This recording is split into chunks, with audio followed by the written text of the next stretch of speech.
Welcome back to another technical deep dive here in the debug zone. Today, we're tackling a big question and breaking it down with insights from other users. Hopefully this clears up some misconceptions and helps you get the answer you need. So buckle up, stay a little curious, and let's jump right in.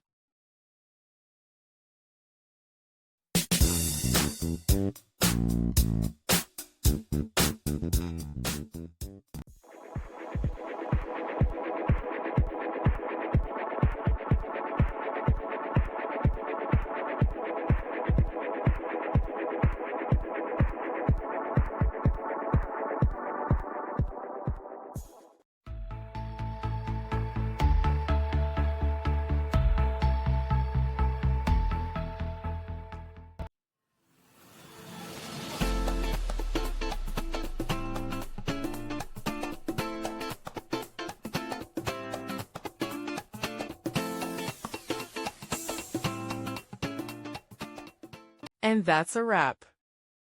I hope you found the answer you were looking for.